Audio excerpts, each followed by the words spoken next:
Buenas tardes, damas y caballeros. Al micrófono está Rion Weinstein desde la ciudad de Los Ángeles, California.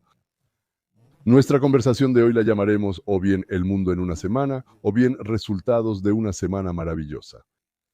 Y primero hablaremos sobre el maravilloso Newt Gingrich, sobre cómo en su momento logró controlar a los Clinton, sobre lo que cambió como resultado de la firma, pero aún no ratificación, del acuerdo sobre minerales, sobre el famoso Billy Meire, a quien le dio unos golpes en la cara, bueno, virtualmente. Hablando de la expresidenta del Congreso, sobre la amenaza a Putin, y también hablaremos sobre la fascistización de Europa, la fascistización en nombre de la democracia.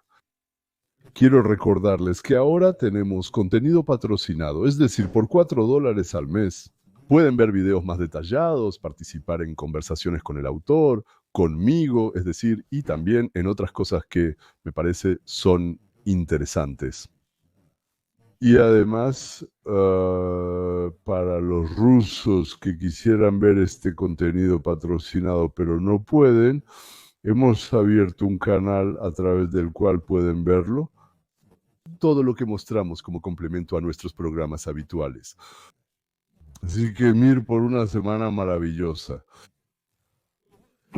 Vamos a empezar con que les voy a presentar a otra persona muy interesante. Él es Newt Gingrich. La mayoría probablemente solo lo ha visto por televisión, pero no sabe muy bien quién es. Por eso, déjenme contarles un poco porque es una historia interesante. De formación es historiador, trabajó en la universidad como profesor. En 1978 decidió entrar en la política y fue elegido al Congreso de los Estados Unidos. Creo que fue el primer republicano de su estado o el primer republicano de su distrito en toda la historia de ese distrito. Cuando Bill Clinton fue elegido presidente, durante los primeros 2 años, los demócratas tenían la mayoría en el Congreso y en el Senado, en ambas cámaras. Y aprobaron muchas reformas antiempresariales, y esto de inmediato tuvo un impacto en la economía. Gingrich, estando en ese momento en el Congreso, escribió el programa del partido, lo llamó Contrato con América y empezó a recorrer el país con él. Cada vez más y más políticos republicanos naturalmente firmaban este contrato. Y al pueblo le gustó tanto este programa de Gingrich que a la mitad de la presidencia de Clinton, es decir, 2 años después de que Clinton se convirtiera en presidente, expulsaron a una enorme cantidad de demócratas del Congreso y del Senado. Y tanto una como la otra, es decir, ambas organizaciones se volvieron republicanas. En ese momento Gingrich fue elegido como el 50º presidente de la Cámara de Representantes. Él fue a la Casa Blanca y, en una conversación cara a cara con Clinton, le dijo: Bill, si quieres que te recuerden como un gran presidente, simplemente firma los proyectos de ley que yo te traiga. Después de esa conversación, Clinton hizo un anuncio desde la oficina oval para todo el país. Él dijo, el pueblo se expresó, yo lo escuché como él dijo, es decir, de manera clara y fuerte.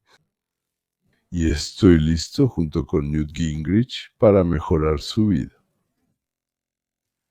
El auge económico, el crecimiento durante Clinton, del que todavía hablan, increíble, ahí está un presidente increíble. Porque todo eso en realidad no fue Bill y mucho menos Hillary, fue Gingrich, Newt Gingrich. Al salir de la política, Newt escribió en general escribió muchos libros, novelas, escribió varias novelas históricas del tipo, ¿qué hubiera pasado si...? Entonces, ahí Alemania habría ganado, y por así decirlo, a César no lo mataron, sino que Roma se destruyó. No digo que así se llamaran sus libros, sino que intento explicar lo que él hacía. Él escribió varias novelas que no son una fantasía como tal, sino la vida, pero en forma de fantasía. Era una investigación histórica profunda, pero en una forma tan original e interesante. Y también Newt escribe libros para niños y comenta sobre política en diferentes canales de televisión. Aquí está su entrevista en Fox. Sí, rápido, Newt. No tenemos tiempo para poner el fragmento de audio. pero ayer el presidente habló sobre lo importante que fue esa reunión en el Vaticano con Zelensky para concretar el acuerdo de minerales con Ucrania. Qué irónico que en el Vaticano, en la cúpula más grande del mundo que tenemos en todo el planeta, hayan hecho un trato para terminar la guerra. Costa fue embajador en el Vaticano, lo recuerdo, y creo que el Papa Francisco pensaría que eso es maravilloso. Francisco pensaría que es maravilloso que se haya dado un paso hacia la paz. En la Basílica de San Pedro, la imagen icónica los muestra a ellos dos sentados en el centro de la Basílica de San Pedro. Y les diré, esto es una señal para Putin, toda su estrategia tonta se está desmoronando. En lugar de avanzar hacia la frontera europea de Ucrania, ahora tendrá estadounidenses trabajando en los minerales en la frontera rusa. Esto es lo opuesto a lo que él quería, y la situación empeorará cuanto más evite las tropas. Esto realmente ejemplifica el pensamiento no convencional que la administración y por supuesto el propio presidente tiene. Ellos piensan de manera poco convencional. Un acuerdo beneficioso que crea una paz que la administración anterior no pudo encontrar. Newt Gingrich, debemos concluir. Gracias. Buen punto. Putin deseaba que la OTAN y los estadounidenses se mantuvieran lo más lejos posible. Y ahora tendrá a Estados Unidos extrayendo minerales prácticamente en la frontera con Rusia. Pasando al acuerdo sobre minerales. Si la Rada ucraniana lo ratifica, entonces Estados Unidos se convierte en socio de Ucrania en el desarrollo de sus recursos minerales y, de otra manera, llevará a cabo negociaciones con el Kremlin. Están muy descontentos de que Zelensky se haya unido. El Kremlin reaccionó al nuevo acuerdo sobre recursos minerales, afirmando en una declaración que el presidente ha llevado al régimen de Kiev a un callejón sin salida, hasta el punto de que se verán obligados a pagar la ayuda de Estados Unidos con recursos minerales. Ahora tendrán que pagar por los suministros militares con la riqueza nacional de un país que está desapareciendo. A Putin, quien intensificó los bombardeos, se le dijo: hemos enviado nuevas armas a Ucrania. Y dejaremos de hacerlo si no te calmas, si no eres una parte neutral, y decidiremos cómo vamos a actuar. Su papel como mediadora directa. Estados Unidos está reduciendo su papel como mediador directo en las negociaciones de paz entre Ucrania y Rusia en este momento. Todo esto después de que el presidente de Rusia, Vladimir Putin, rechazara la propuesta de alto el fuego. Temi Brius, portavoz del departamento, se ha unido a nosotros. Entonces, ¿qué está pasando aquí? ¿Y qué sucederá después? Bueno, permítanme corregirlos en un punto, en una dinámica. Lo que dijo la secretaria de Estado en varias ocasiones, y lo que yo también he dicho, y lo que dijo el presidente, es que si no hay progreso, si no hay una dinámica genuina, una resolución concreta y una solución a este conflicto, entonces nuestro papel cambiará. Algunos medios informaron sobre esto como si fuera un rechazo a Ucrania o un rechazo al proceso, pero eso no es cierto. Si eso sucediera, y eso depende del presidente y de la secretaria de Estado, si ahora no vemos el progreso que está en manos de las partes de Ucrania y Rusia, entonces nuestro papel tomará otra posición, que ahora por supuesto somos mediadores y corremos a todos lados al primer llamado. Se trata de poner fin a la masacre, a este vergonzoso fracaso que se está desarrollando en esta dinámica. Para que quede claro lo que dice Tammy, esa misma que acaban de ver en la pantalla, esa es la posición oficial de la Casa Blanca. Ella era una de las mejores analistas en la televisión y ahora ella representa. Se rumora que le ofrecieron ser portavoz en el Pentágono, pero le vaticinan roles más significativos en la administración. No en vano dijo presidente, ministro y yo. Así nos suelen hablar los portavoces comunes. Un portavoz común no presenta el material de esa manera. Entonces, ¿qué nos dice ella sobre esta característica? La O. Tenemos mucho trabajo. No vamos a jugar sus juegos tontos. Un poco más y dejaremos de ser moderadores. Y ahí nos detuvimos. Dijo que eso depende del secretario de Estado y del presidente. Pero el hecho es que de repente enviaron a Ucrania $50 millones en armas. Es la primera vez que esto no es la continuación de los suministros que se hicieron bajo Biden, sino la primera vez que un presidente, el suministro ya dice algo. Programa entrevistó al primer ministro de Hungría, Orbán. Entonces, lo más importante que debemos entender es que mientras la guerra continúe y mientras Europa no se aleje de la guerra y no se ponga del lado de la paz, toda la economía europea sufrirá. Y ahora hay una iniciativa de paz, porque los estadounidenses están avanzando. Tenemos que hacer una cosa, apoyar a los estadounidenses y permitir que la paz llegue lo antes posible. Y entonces creo que sería lo mismo, pero eso no es lo que está pasando ahora. Los líderes europeos todavía quieren la guerra y han decidido que, a pesar de los estadounidenses, apoyarán a Ucrania en la guerra. De hecho, están tratando de obstaculizar la exitosa iniciativa de paz del presidente de Estados Unidos. Creo que es un error, porque debemos ver, y eso sucederá, pero hasta entonces perderemos mucho dinero. Debemos entender que sin Estados Unidos no podemos financiar ni apoyar al ejército ucraniano ni a la economía ucraniana. Escuché al presidente ucraniano con mis propios oídos, porque esto sucedió en el Consejo Europeo. El presidente ucraniano dijo personalmente que quieren un ejército de 1 millón de personas, un ejército de 1 millón de soldados en el futuro cercano, pero no tienen ni un centavo para mantenerlo.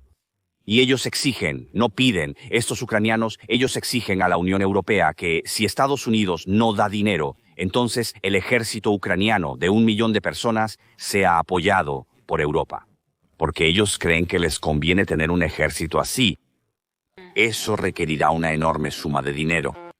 Ucrania quiere crear un ejército de 1 millón de soldados, pero no tienen dinero para crearlo ni mantenerlo. Por eso Zelensky, como dijo Víktor Orbán, no pide, sino exige dinero. El conocido presentador y comediante Bill Maher invitó a una entrevista al expresidente del Congreso. Maher acaba de estar de visita en Mar-a-Lago y le cantó loas a alguien a quien los liberales odian. Pero le cayó encima un montón de porquería y lodo, y decidió de alguna manera justificarse ante la audiencia y decir un montón de cosas desagradables. 7% son 500 puntos menos, la economía se contrajo por primera vez en 3 años, el valor del dólar bajó un 10%, la confianza del consumidor cayó y los volúmenes de carga están empezando a disminuir. Todo está perdido, el mundo colapsará pronto. Estos son comentarios del podcast Veterano. El trabajo de Bill Maher consiste en convencer a su loca audiencia de que no están tan locos, y no lo hace muy bien. Porque vemos lo bien que está la economía ahora. Vemos cómo ha bajado la inflación, los precios de los huevos, la gasolina, todo está mejorando. Tienes un poco más de dinero en tu cartera para ir a comprar. No sé, algo para tu segunda enmienda. Jamie Dimon dice que el mejor escenario es que una recesión elimine 20,000 empleos porque esperan menos entregas de paquetes. Incluso en McDonald's hay una disminución de 3 a 6%. Goldman Sachs afirma que en 2025 tendremos el crecimiento económico más bajo y la inflación más elevada entre las principales naciones. Y ahora la respuesta de Kevin, quien en realidad nunca ha tenido razón, o tal vez es libertario, Dios no lo quiera, o defensor del libre mercado. Él está un poco a la derecha del centro. No todos nos equivocamos, pero este es el momento en que mencionas un par de cosas que no mencionaste. Este es el mercado de valores que por primera vez en 9 días consecutivos está subiendo. Ha ocurrido solo 8 veces en 25 años. Descendiste un nivel, pero no estuviste todos los días por 9 días seguidos, algo que solo ha ocurrido 31 veces en 97 años. Sí, entendemos que las tarifas son negociables y que esto no se quedará así.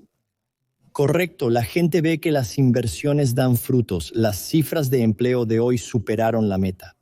Y si piensas en las cifras de empleo, el empleo creció, pero se recortaron 9,000 puestos en el gobierno, mientras que el sector privado creció.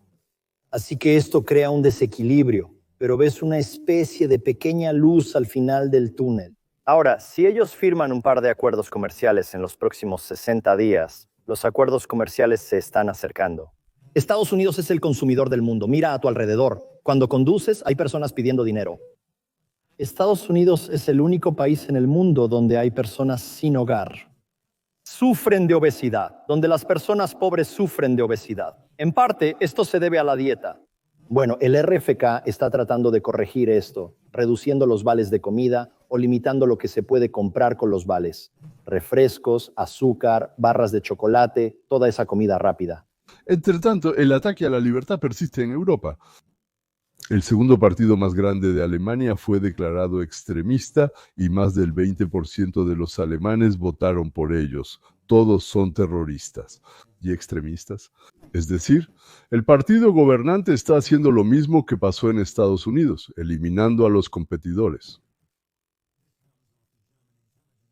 Esto sucedió después de que la inteligencia alemana clasificara oficialmente al Partido Alternativa para Alemania como de extrema derecha. A pesar de sus éxitos electorales, la Oficina Federal para la Protección de la Constitución de Alemania hizo esta clasificación después de una investigación de 3 años, cuyo resultado fue un informe de miles de páginas sobre el partido AfD. Pero hay algo especialmente preocupante en el momento de esta decisión. El partido AfD actualmente ocupa 152 escaños en el Parlamento de Alemania. Al obtener el 28% de los votos en las elecciones federales de febrero, eso los convierte en el segundo partido más grande del país. Esta clasificación otorga a las autoridades alemanas poderes ampliados para vigilar y monitorear a AfD y a sus miembros de maneras que normalmente no están disponibles para las organizaciones políticas. Los líderes de AfD, Alice Weidel y Tina Jurpala, respondieron calificando esta decisión como claramente motivada políticamente y un golpe serio para la democracia alemana. El tecnomillonario estadounidense Elon Musk comentó sobre esta controversia, afirmando que prohibir a la centrista AfD, un partido popular en Alemania, sería un ataque extremo contra la democracia. La clasificación no prohíbe directamente al partido, pero lo somete a una vigilancia intensificada y a posibles restricciones que podrían obstaculizar su actividad política. La corresponsal política alemana Clara Ara-Pfeffer explicó que la agencia de inteligencia descubrió que la AfD se opone principalmente a los principios democráticos de nuestra Constitución alemana. Ella agregó que el partido es acusado de intentar excluir a grupos enteros, especialmente a personas con antecedentes migratorios y a personas que profesan el Islam. Este es el primer caso en la historia moderna de Alemania en que un partido con representación federal ha obtenido tal designación, lo que crea un precedente que puede cambiar la oposición política en el país. La ADG obtuvo un considerable respaldo en el este de Alemania. En las regiones donde muchos votantes se sienten marginados por la política principal y están preocupados por la política migratoria. Los críticos de esta decisión señalan que el uso de los servicios de inteligencia estatales contra partidos de oposición contradice los valores democráticos que Alemania afirma apoyar. Entonces, ¿qué pasó? Los alemanes que viven en el territorio de Alemania Oriental, bueno, como que ya experimentaron el socialismo una vez y no lo quieren de ninguna forma. Que por cierto hacen todos esos pseudo-intelectuales de habla rusa que con entusiasmo aplauden la repartición de lo robado a los ricos. Por cierto, ¿quiénes son esos ricos? Hoy en día usamos esa palabra, pero vamos a analizarlo. ¿Quiénes son los ricos? Son aquellos que, como en la Edad Media, consiguieron todo con lanzas, espadas, fuego o algo así. Son esas personas que, ya sea ellas mismas o sus padres, hicieron algo que mucha gente quería, productos, ideas o servicios, y lo hicieron tan bien que muchísima gente les dio su dinero a cambio de lo que ofrecían. Estos supuestos defensores de la democracia, pero en realidad son cómplices y propagandistas de ladrones, y quieren quitarles su dinero y sus bienes y dárselos a otra persona, y también para que algo les afecte directamente y sientan un poco las consecuencias. Pero los alemanes resultaron ser más inteligentes que nuestros pseudo-intelectuales y no quieren tropezar 2 veces con la misma piedra. En Alemania Occidental también hay quienes entienden lo terrible que es cualquier socialismo, pero son menos, significativamente menos. Por eso votan más densamente por este partido en el territorio de Alemania Oriental. en la parte occidental, ellos ven cómo en el país se han dejado entrar a millones de musulmanes, entregándoles enormes recursos robados a la población originaria. Y prácticamente han puesto a estos recién llegados por encima de la ley. Hay muchísimos ejemplos, ni siquiera quiero meterme en ellos ahora. Es una repetición exacta de lo que sucedió bajo Obama y bajo algunos otros que dormían durante su presidencia en Estados Unidos. O tal vez esto es una repetición de lo que les pasó a ellos. De cualquier manera, logramos sacar a nuestros bandidos de la Casa Blanca. Y en Europa, en Alemania, este proceso aún no ha terminado ni de un lado ni del otro. Ahora las autoridades alemanas tendrán bases legales para monitorear las comunicaciones de AfD, infiltrarse en sus reuniones y recopilar datos sobre sus miembros y simpatizantes. Queda la pregunta de si la democracia puede sobrevivir si los organismos estatales se enfocan en la oposición. Partidos que han recibido ¿Más de una quinta parte de los votos de los electores? Algunos analistas políticos suponen que este paso podría en realidad fortalecer a AfD. La Casa Blanca de Estados Unidos ve esto como un reflejo de lo que tuvimos nosotros y no está entusiasmada. Por el Departamento de Estado, que expresa una seria preocupación por las libertades democráticas. Para los ciudadanos de Alemania que votaron por AfD, esta clasificación significa de hecho que su elección política ahora es considerada extremista por su propio gobierno.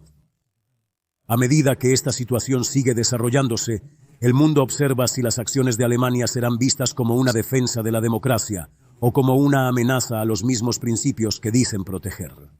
Así que, damas y caballeros, la semana no fue nada tranquila. Las bolsas están subiendo. Por cierto, a los burócratas que solo calientan la silla, los están despidiendo, la producción se está expandiendo y la gasolina está bajando de precio. Por cierto, la última vez me equivoqué al decir un número entero. 98 por galón en promedio en el país, pero lamentablemente no hay 2 enteros 98 y tal vez nunca vuelva a bajar a 1 entero 98. Bueno, quién sabe, los huevos están 30% más baratos, los productos alimenticios están 30% más baratos, casi no hay inflación. Ucrania sigue luchando contra Rusia, Hamas aún no ha sido destruido, Irán todavía está desarrollando armas nucleares, pero Rusia está en crisis y China tiene enormes problemas. Y no está claro en qué puede terminar esto para el Partido Comunista y para su actual liderazgo. Allí la lucha ya está en marcha y nosotros estamos esperando los 2 primeros acuerdos de libre comercio, evidentemente con la India. Bueno, la verdad es que ahora ellos tienen allí grandes, enormes problemas con Pakistán, con Japón, con Corea del Sur. Y si los británicos no son unos completos idiotas, pues obviamente también con ellos. Espero que para finales de mayo veamos, bueno, al menos 2 o tal vez incluso 3 de esos acuerdos. Para mediados de junio quedará claro qué está pasando con el proyecto de ley que determinará si será posible llevar al país hacia el socialismo, imitando a Europa, o hacia el libre mercado. El proyecto de ley se discute simultáneamente en el Congreso y el Senado. Luego pasará a lo que se llama la discusión general, discusión no condena, y la introducción de cambios entre las 2 cámaras y la Casa Blanca. Naturalmente, la Casa Blanca ya está involucrada y participará directamente en esa etapa. Si todo está bien, en julio será ratificado en el Congreso y enviado para la firma del presidente. Desde julio hasta finales de octubre ya serán visibles los resultados de esta ley y los republicanos irán a las elecciones con victorias y logros. Si el proyecto de ley se discute durante mucho tiempo y solo al final del verano, en septiembre, tal vez se firme, entonces lo más probable, para las elecciones aún no habrá resultados. Y la oposición podrá jugar con las promesas incumplidas, el empeoramiento de los ahorros de pensiones. Bueno, porque por así decirlo, las acciones todavía, por así decirlo, hasta el día de hoy siguen estando abajo. Por eso la gente tenía pensiones que se redujeron, por ejemplo, de 4 a 3 millones o 3 millones y medio, pero de todas formas disminuyeron, sí, en papel. Los depósitos de pensiones empeoran junto con problemas internacionales. Posiblemente obtendrán mayoría en el Senado y Congreso. Y entonces, adiós a las reformas. Por eso el próximo mes es tan importante tanto para la guerra en Ucrania como para las valiosas relaciones con el mundo y en general para todo el programa de cambio del país. A la libertad de mercado, la libertad de expresión y la libertad de ser uno mismo de verdad. Claro, no hay otra cuestión que no hemos abordado. ¿Y quién fue el que atacó el puerto marítimo iraní de Bandar Abbas?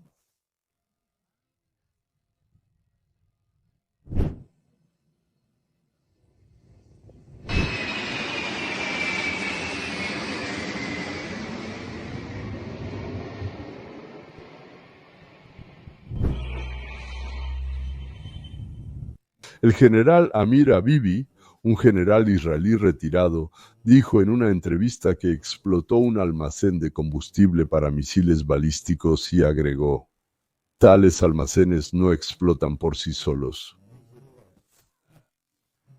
Ahí hubo 70 muertos y más de 1000 heridos, o sea, fue un golpe muy serio. Al mismo tiempo, bombarderos israelíes realizaron 20 ataques contra objetivos militares en Siria. El motivo fue el asesinato de los drusos, y la causa es que en Siria, ahora, una de las agrupaciones que antes formaba parte de Al-Qaeda está al mando. Y los israelíes quieren debilitarlos lo más posible y además explicar que pueden alcanzarlos donde sea y cuando sea. Por eso primero realizaron un ataque demostrativo cerca del Palacio Presidencial, donde ahora está ubicado el cuartel general de esos tipos, y luego golpearon objetivos militares. El monitor militar sirio reportó que la Fuerza Aérea israelí efectuó más de 20 ataques aéreos en Siria. Los medios estatales sirios informaron que las fuerzas de defensa de Israel realizaron ataques aéreos cerca de la capital, Damasco, en las afueras de Arasta, así como en las zonas occidentales de Hama y Latakia. Las autoridades sirias condenaron el ataque cerca del Palacio Presidencial como una peligrosa escalada. Para aquellos que piensan que algo anda mal en su vida, piensen en cuántas personas viven en guerra, en la pobreza, en el hambre, y traten de explicarse a sí mismos que deben estar satisfechos y felices. En vísperas de los desfiles y los fuegos artificiales de la victoria, el Kremlin propuso de manera unilateral un alto al fuego por 2 días. Era una idea bastante extraña desde mi punto de vista. Bueno, no importa. Él quiere celebrar junto con los generales, los invitados y la élite rusa un día que toda la propaganda rusa considera como el punto culminante. Entonces, el pueblo, como en el extranjero, está observando y escuchando lo que sucede. Entonces, en el propio Kremlin, en la plaza, ahí por así decirlo, y en todos esos palacios y salones de actos, se transmiten discursos por televisión mostrando a los invitados como el mejor amigo de Rusia, el presidente de China, Xi Jinping. Los misiles y tanques atraviesan la Plaza Roja, algo muy secreto o simplemente una maqueta de algo que Putin quiere mostrarle al mundo para asustar. Putin necesita este alto el fuego para distraerse por 2 días y luego volver a bombardear Ucrania. La pregunta es, ¿realmente necesita Ucrania este alto el fuego de 2 días? Cuando Estados Unidos y el liderazgo ucraniano, cuando el liderazgo ucraniano propuso un mes sin fuego, Rusia se negó porque no veía para qué lo necesitaba. Existe una opinión opuesta sobre lo que realmente debe hacer Ucrania. Bueno, pues a mí me interesaba escuchar y saber qué opinan ustedes, señores. Porque existe, digamos, una opción así: bombardear, bombardear, bombardear hasta el final. Luego comenzó el desfile. Y pues, intentar lanzar ahí al desfile la mayor cantidad posible de drones, aviones, algo más, o hacer algún tipo de atentado y provocar una explosión justo en la plaza. Y la segunda opción es no tocar la plaza, porque, bueno, al menos ahí hay muchos civiles. Sí, así es. Lanzar un golpe en algún lugar de Moscú, en otro lugar cualquiera. Y la tercera opción es bombardear, por así decirlo, antes de que empiece ese mismo desfile y luego dejarlo y no hacerlo. Por cierto. No, definitivamente hay que hacer algo similar. Pero muchos afirman que nunca se debe hacer explicando sus razones. Me da muchísima curiosidad saber qué piensan ustedes, damas y caballeros, al respecto. ¿Huir o no huir el día del desfile? Si hay que huir, ¿a dónde ir el día del desfile? ¿Y qué hacer antes y después de eso? Adiós.